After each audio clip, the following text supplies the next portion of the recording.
네, 반갑습니다. 한 주간 잘 지내셨나요? 오늘은 우리 이제 마태복음 3장으로 들어가면서 세례 요한에 대한 내용을 우리 다루려고 합니다. 우리 하우스의 마태복음을 함께 읽으면서 세례자로 들어가죠. 마태복음 3장에 들어가면서 세례자, 바로 세례 요한에 대한 내용이 나오게 됩니다. 복음서들을 쭉 읽어보면은 복음서가 마태복음, 마가복음, 누가복음, 요한복음이 있잖아요. 물론 여기에서 요한은 이 세례 요한이 아닙니다. 다른 예수님의 제자 요한을 말하고 있는 거고, 그런데 4개의 복음서들이 모두 예수님의 등장 이전에 또 예수님의 등장과 관련하여서 바로 세례 요한이라는 사람을 언급하고 있어요. 그러한 의미에서 보자면 세례 요한이라는 사람은 대단히 중요한 사람이라고 할 수가 있겠죠.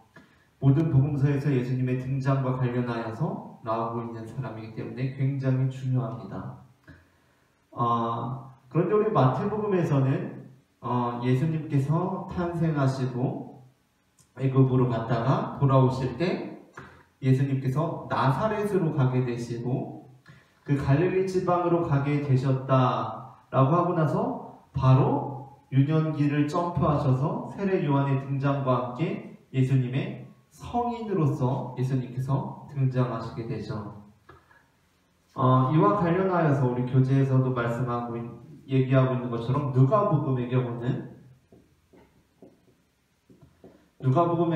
누가복음의 경우는 예수님의 어린 시절에 세례 요한과 어떠한 관련이 있었는지, 특별히 누가복음 같은 경우는 세례 요한의 출생 때부터, 탄생 때부터 다루고 있기 때문에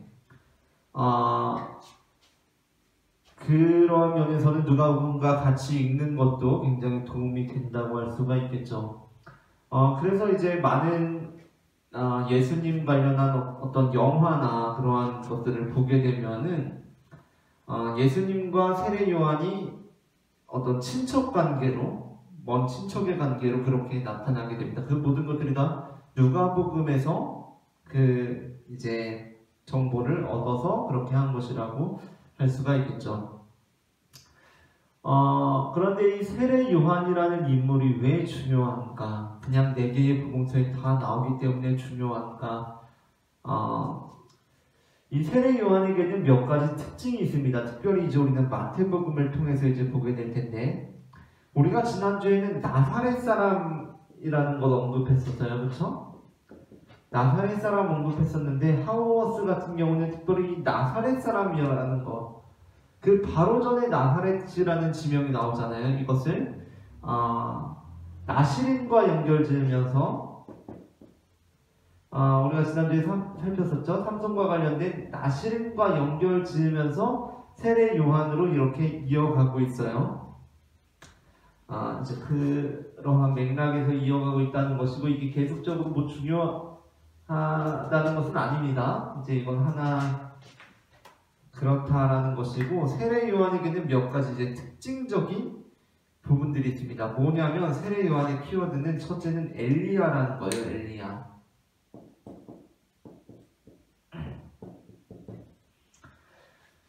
우리 교재에도 나오지만 이제 구약 성경의 마지막쯤에 하나님께서 이스라엘 민족들에게 하시는 말씀이 있습니다. 그 말씀이 무엇이냐면, 우리 교재를 한번 볼게요.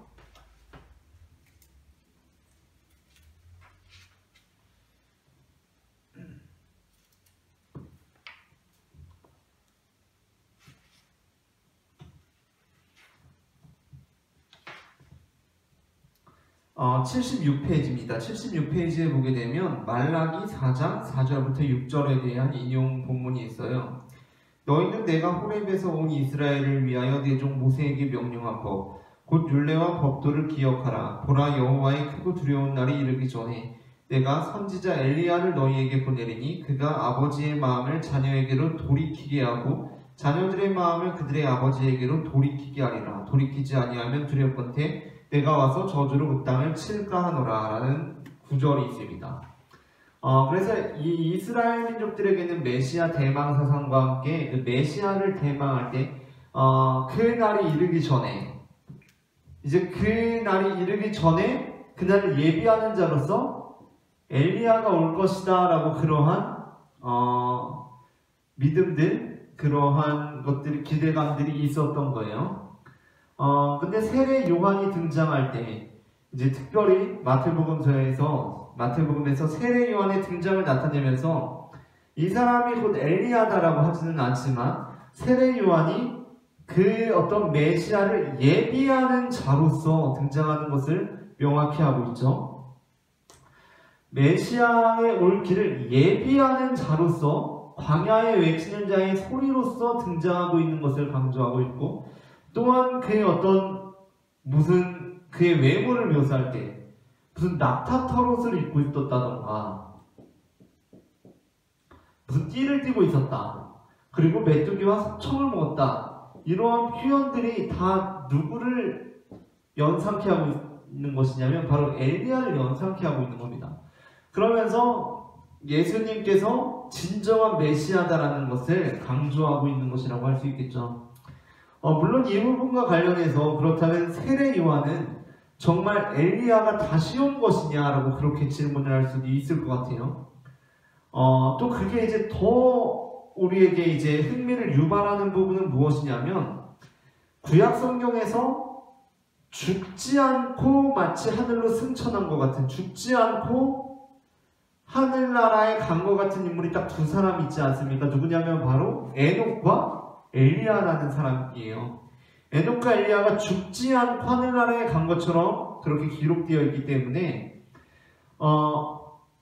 마치 엘리야가 그러면 다시 온 거냐, 세례 요한의 모습으로 다시 온 거냐라고 이렇게 생각할 수도 있겠지만 그렇다고 볼 수는 없겠죠. 왜냐하면 우리가 기독교 신앙 안에서 우리가 믿는 것은 무엇이냐면, 우리가 이 땅에서의 삶을 살고 우리가 이 땅에서의 삶이 끝나게 되면 다시 이 땅에서 우리의 육신을 입고 다시 태어나는 경우는 있습니까? 없습니까? 없다는 거예요. 그런 경우는 없다는 거예요. 그 죽은 사람의 영혼이 다시 이 땅에 육신을 입고 태어나는 경우는 없다는 겁니다. 그렇다면 엘리야가 다시 왔다는 것은 무엇이냐? 어떠한 징조로서의 표현이겠죠.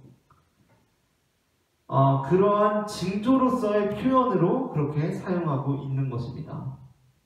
그래서 일단 세례 요한의 첫 번째 키워드는 엘리야다 라는 거 우리가 알고 있으면 되겠고, 그 다음으로 또 세례 요한에게 중요한 게 뭡니까?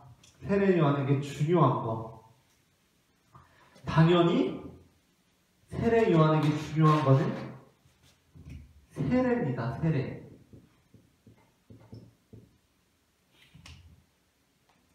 세례예요. 세례. 자, 세례를 베풀었다는 것이 굉장히 중요합니다. 세례 요한에게. 왜냐하면 성경이 이제 전체 분량으로 보자면 중간하고도 훨씬 지나서 신약 성경이 시작되잖아요. 그 전에 세례라는 의식이 있었느냐? 없죠. 구약 성경에 세례라는 의식이 없어요. 구약 성경에서 중요한 의식이 있습니다. 뭐냐면 기름을 붓는 거예요. 기름. 어노인팅이죠. 기름을 붓는 겁니다. 왕을 세울 때, 제사장이 세워질 때, 어떤 선지자를 세울 때 기름을 붓는단 말이에요. 또 중요한 거, 의식적으로 중요한 것이 있습니다. 뭐죠? 바로 피입니다. 피예요. 이 두 가지가 굉장히 중요하단 말이에요. 물도 물론 조금 나오긴 해요. 하지만 물은 중요하게 다루어진다고 이것과 견줄 수 있는 거라고 보기는 굉장히 어렵단 말입니다. 물은. 그런데 세례 요한이 뭘 하기 시작한 거죠? 세례 요한이 물로써 이것과 관련된 죄 씻음을 행했다는 거예요. 죄 씻음. 자, 물로써 죄를 씻었단 말이에요. 물. 여기서 이제 물이 중요합니다. 물. 물로써 죄 씻는 행위를 했다. 이거는 일단은 굉장히 혁신적인 아이디어였다고 할 수 있겠죠. 물론 우리가 세례 요한이 물론 세례를 베풀었다라는 것이 세례 요한이 세례라는 어떤 의식을 직접 독창적으로 개발했다라고 보는 데는 조금 어려움이 있을 수도 있어요.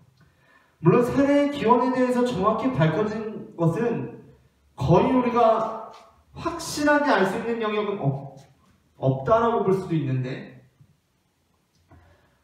그럼에도 불구하고 세례 자체를 세례 요한이 개발했다고 보기보다는 이 세례라는 의식이 유대 문화 안에서, 그리고 유대교가 굉장히 여러 강국들의 이제 프로 생활을 하지 않습니까? 그러면서 이제 여러 이방의 문화들이 유입된단 말이에요. 유대교라고 해서 그냥 유대교 처음부터 아브라함 시대부터 아주 그냥 그때부터 쭉 온 유대교일 수가 없죠. 왜냐하면 강국들의 침략을 받으면서 유대인들은 자신들의 신앙을 공고히 하려고 했지만 그 영향들을 끊임없이 받고 있는 거예요. 그러면서 이제 구약 성경도 계속해서 이제 그 발전적인 형태가 나오는 거고, 결국 그 침묵의 시기를 지나서 예수님의 시대에 이르러서는 이미 그 구약 시대에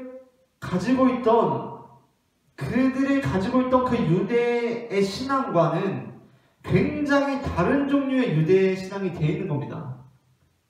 무슨 얘기냐면, 그랬기 때문에 어떻게 되는 거죠? 그랬기 때문에 우리가 초대교회 당시에도 볼 수 있지만 그런 내용들 있잖아요. 사두개인과 바리새인을 하는 얘기 있잖아요. 사두개인과 바리새인, 그죠? 사두개인과 바리새인들이 무엇을 놓고 대립합니까? 부활 문제를 놓고 대립하죠. 부활 문제. 부활이 있다 없다를 놓고 대립한단 말이에요.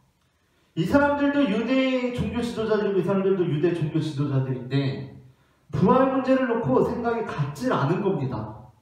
무슨 얘기냐면 부활, 그리고 내세, 천국, 지옥, 이러한 수많은 주제들이 유대인들이 프로 생활하면서 그곳에서와의 이런 작용들을 통해서 이들의 신앙의 핵심적인 주제들로, 또 이들이 관심 갖게 되는 사람들로 떠오르게 된단 말이에요. 네. 그래서 세례라는 이 의식이 그러한 의미에서 이제 여러 가지 상황들 속에서 주어졌던 것이고, 세례 요한이 이제 그것을 자기만의 것으로 이제 특화시킨 거겠죠. 특화, 그렇죠? 그런 면에서 세례 요한은 대단한 사람이었던 것 같아요. 어쨌든 그런 식으로 특화를 시켰는데, 그러니까 이제 이것은 어디에 대한 도전이죠? 피에 대한 도전입니다. 피에 대한 도전이에요. 피에 대한 도전이란 무슨 의미입니까? 당시 예루살렘에 대한 도전입니다. 예루살렘에서 제사를 통해서, 피를 통해서 죄를 씻을 수 있단 말이에요. 그런데 세례 요한은 물로 죄를 씻습니다. 그러니까 물은 어때요? 피보다 흔하잖아요. 그렇죠? 물은 우리가 쉽게 접할 수 있는 거잖아요. 그죠?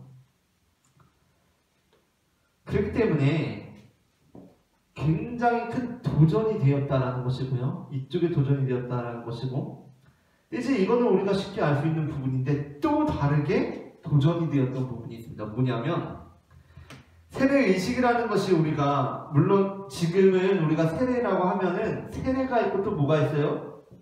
침례가 있어요. 침례. 우리나라에도 침례교 있잖아요. 그렇죠? 침례교. 세례는 그냥 이렇게 물을 이렇게 머리에 이렇게 대거나 살짝 적셔서 이렇게 해서 베푸는 세례입니다.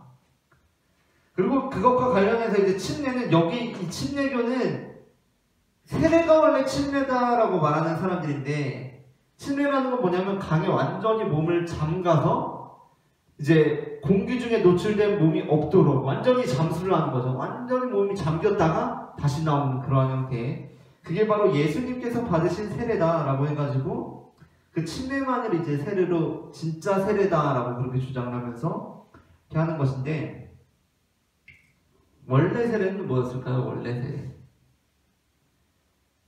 세례는 오히려 그 기존의 원래 세례는 아마도 그냥 물을 적셔서 주는 그러한 세례였을 가능성이 크다는 거예요. 원래 세례 의식 보통 행해지던 것은. 그런데 세례 요한은 그렇게 행하지 않았다라는 거죠. 세례 요한은 그렇게 행하지 않았습니다. 어디서 행했죠? 세례 요한은 이게 중요해요. 일단 강에서 세례를 베풀었어요. 강에서 세례를 베풀었습니다. 어디 밀실에서 물 떠놓고 하는 것이 아니라, 어떤 공간에서 하는 것이 아니라, 집에서 방에서 하는 것이 아니라 강에서 했다고요. 강에서. 그러니까 세례 요한이 베푼 세례는 뭐죠? 확실히 침례일 거예요. 침례의 형식이었을 거예요. 확실히. 이게 굉장히 중요합니다. 왜냐하면 물을 머리에 묻히건 물에 들어가건 그게 중요한 게 아니라 강에서 세례를 베풀었다는 거예요. 강에서 세례를 베푼다는 것은 뭡니까? 그 어떤 사람이 물에 들어갔다가 나오는 거예요. 물에 들어갔다가 나오는 겁니다. 자, 이것이 의미하는 게 뭡니까? 강에서 세례를 베푼다 라는 것이 의미하는 게 뭐죠? 이것이 원상케 하는 게 있어요. 바로 뭐냐면 홍해의 사건입니다. 홍해 사건이에요. 이스라엘 민족들이 애굽으로부터 탈출할 때 홍해를 건너잖아요. 홍해를 건너는 그 사건이 요단강에서 베푸는 세례에 굉장히 상징적으로 드러난다는 겁니다. 상징적으로. 이게 어디에 굉장히 불편하게 느껴졌을까요? 로마죠, 로마. 이들을 통치하고 있는 로마, 이들을 식민 지배하고 있는 로마에게 어떠한 민족 지도자, 종교 지도자가 특별히 그들의 종교 의식을 베푸는데, 그 베푸는 것이 그냥 물 이렇게 끼얹는 것이 아니라 어떤 강에서, 물론 우리가 홍해라고 하지만 이 홍해가 진짜 무슨 동해로부터 태평양으로 이어지는 그런 바다가 아니잖아요. 그렇죠? 일종의 강 형태잖아요. 그러니까 건넌 거 아니에요. 그죠? 그러니까 건넌 거 아니에요. 자, 강에서 마치 이것을 연상시키는 어떠한 행위를 한다. 식민 지배하고 있는 입장에서 어떨까요? 굉장히 불편하죠. 자, 세례 요한의 이 위대한 의식이라는 것이, 이게 왜 위대한 의식이냐면, 자, 이 지금 양쪽에 대해서 다 어떻게 하고 있어요? 다 또 굉장히 도전적인 메시지를 주고 있다는 겁니다. 세례 요한이 물론 직접적으로도 그렇게 했지만, 막 예루살렘 제사 썩었다 뭐 이랬다거나, 로마는 물러가라 막 이렇게 했다는 내용이 복음서에 직접적으로 드러나진 않아요. 그죠? 물론 이제 로마의 다수는 헤롯을 이제 비판했다라거나, 그리고 여기에서 이제 사두개인이나 이제 바리새인에 대해서 너희는 이제 세례 받을 자격도 없다 이렇게 말한 그런 뉘앙스가 있지만, 그럼에도 불구하고 예루살렘 제사나 이 로마의 통치에 대해서 그렇게 직접적인 내용이 없다는 거예요. 그런데 위대한 점은 뭐냐면, 이 의식을 통하여서 세례 요한은 다 말하고 있다는 거예요. 이 의식을 통하여서. 그리고 복음서가 우리에게 전해주고 있는 건 역시 마찬가지죠. 예수님께서 세례 요한에게 세례를 받으시고, 예수님께서는 특별히 세례 요한의 뒤를 이어서 활동을 하시게 되는데, 그 부분 우리가 인정 안 할 수가 없는 부분입니다. 물론 저 역시도 어떻게 생각하냐면, 예수님은 세례 요한이 견딜 수 있는 분이 아니에요. 예수님은 훨씬 비교할 수 없이 위대한 일을 이루신 분이시지만, 그 세례 요한의 길을 이어서 활동하신 것을 우리가 부인할 수는 없어요. 예수님께서. 그 세례 요한의 위대함이 어디에 담겨있냐? 이걸로 다 말하고 있다는 거예요. 이것이 바로 이 세례가 굉장히 위대한 부분이다 라는 것이고, 마지막으로 우리가 세례 요한 하면 이제 떠오르는 것이 뭡니까? 세례 요한 하면 떠오르는 것이 바로 회개입니다. 회개. 세례 요한은 세례를 베풀었는데 이것을 왜 세례를 베풀었냐면 회개를 위해서 베풀었어요. 회개. 그리고 이 회개라는 것 열매입니다. 세례 요한에게. 세례 요한에게 회개는 열매였어요. 무슨 얘기냐면 구약 성경에 보게 되면 세례 요한이 이제 구약을 종결짓는 인물인데, 구약의 종결입니다. 세례 요한이 비록 신약에 나오고 있지만 세례 요한은 구약을 종결짓는 인물이에요.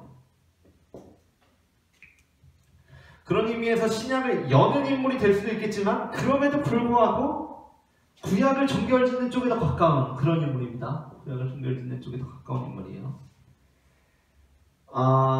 그런데 이 세례 구약 성경에 보게 되면 어떠한 내용들이 많이 나오냐면 하나님께서 이스라엘 민족들을 향해서 너희 내게 돌아오라라는 말씀들을 많이 하세요. 돌아오라.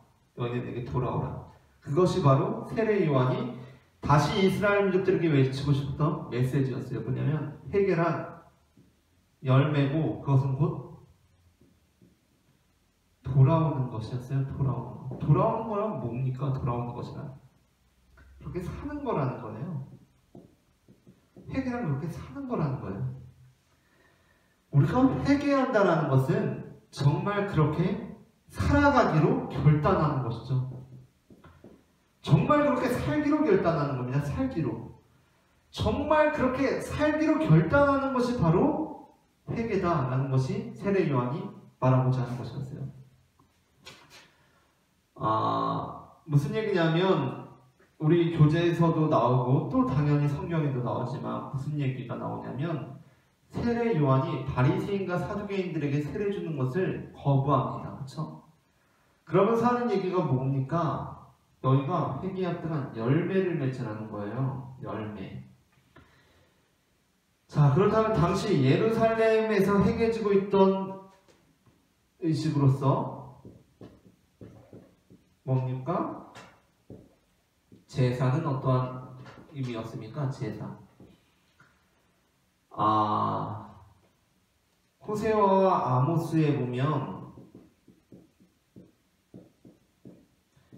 제사의식에 대한 신랄한 비판이 나오죠. 왜죠? 제사를 드리는 것이 우리의 삶을 바꾸지 못하고 있었기 때문이에요. 제사를 드리는 것이 우리의 삶을 바꾸지 못하고 있었다고요. 자, 제사가 갖는 의미가 뭐였을까요? 원래 제사가 갖는 의미가 뭐였을까요?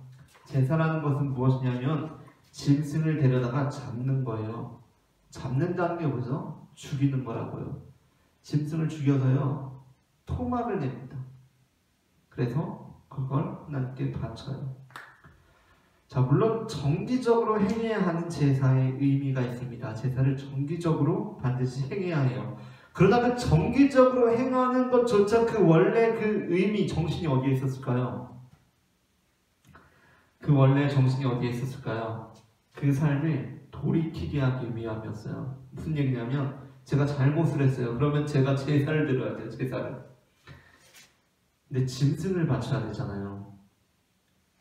물론 이제 우리가 짐승을 바침에 있어서 짐승을 바치는 것이 구약 시대부터도 제사를 드리기에 짐승을 먼 거리를 이동시키기에는 무리가 있으니 가서 이제 짐승을 사서 드린다거나 그러한 내용들이 있습니다. 그러나 우리가 그 원래 본질적인 것을 살펴보고자 했을 때 가장 귀한 것을 드리는 거거든요. 제사는 가장 귀한 것. 무슨 얘기냐면 가장 귀한 거 어떻겠어요? 가장 귀한 거라는 건 가장 사랑하는 겁니다. 가장 사랑하는 거, 그렇죠? 그 가장 사랑하는 거, 내가 아끼는 거, 나와 정이 많이 들었던 것을 죽여야 하는 거예요. 그걸 죽여야 하는 거예요. 왜? 나의 죄와 잘못 때문에. 죄와 잘못 때문에 그걸 죽여야 하는 겁니다. 여러분, 그 제사를 한번 드리고 났을 때 나오면서 집으로 돌아가면서 어떠한 생각을 하게 될 것 같으세요? 내가 정말 어릴 때는 소 한 마리, 어릴 때는 염소 한 마리가 집안의 재산이잖아요. 그죠? 지금도 그렇죠. 소 한 마리는 집안의 재산입니다. 염소 한 마리, 그걸 내가 지은 죄 때문에 가서 나의 죄의 문제를 해결하기 위해서 그것을 죽여야 돼요. 심지어 정들었으면 그 송아지가 나를 쳐다보는 그 눈빛을 볼 거 아니에요. 그걸 보면서 어떻게 죽입니까? 그럼에도 불구하고 죽여야 돼요. 왜? 나의 죄 때문에. 그러고 나서 집으로 돌아올 때 어떠한 생각을 하게 될 것 같아요? 다시는 죄를 짓지 말아야겠다라는 생각을 하게 될 거 아니에요. 그게 바로 제사의 정신이라는 거예요. 그런데 호세와 아모스 선지자가 비판하는 그 제사의 형국이 지금 어떻습니까? 그 당시에는 사람들이 마음껏 죄를 지어요. 왜? 제사 드리면 되니까. 그리고 빨리 가서 제사 드려요. 그리고서 빨리 또 어디로 가요? 죄 지으러 나간다는 겁니다. 이제 죄의 문제를 해결했으니까 또 어떻게 가요? 세상 가운데 가서 막 살아요. 내가 하고 싶은 대로 죄 지으면서 잘못된 행위들을 마구 한단 말이에요. 마구 해도 돼요. 왜? 제사 드리면 되는데 뭐 라고 하는 겁니다. 헤롯 요한은 이걸 비판하고 있는 거예요. 이러한 제사의 모습. 진정한 회개라는 것은 무엇이다? 돌아오는 것이다. 그렇게 사는 것이다. 그렇게 살기로 결단하는 것이다. 내가 더 이상 나의 죄의스러운 모습으로 살지 않겠다라고 결단하는 거다. 그리고 그렇게 사는 거다 라고 세례 요한은 말하고 있다는 겁니다. 자, 이 세 가지로 세례 요한을 한번 살펴보았고요. 오늘은 우리 교재로 치면 어디까지의 내용을 다룬 거냐면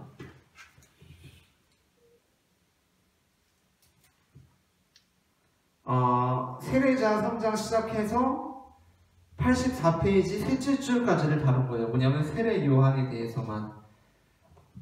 그리고 이제 다음 주에는 84페이지 넷째 줄부터 85페이지 짧은 분량인데 이제 3장 나머지 부분을 다루려고 합니다.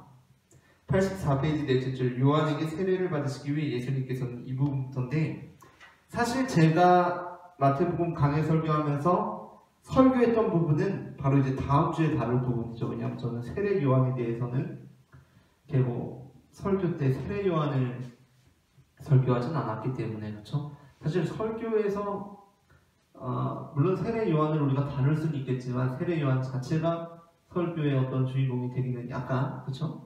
우리는 예수님 믿는 사람들이니까. 그래서 이 부분을 다루지 못했던 부분인데, 어쨌든 이렇게 세례 요한했고, 이제 다음 주에는 어떤 부분이냐면 예수님께서 세례를 받으신 장면입니다. 그 장면에 대해서 다음 주에 뵙도록 하겠습니다. 감사합니다.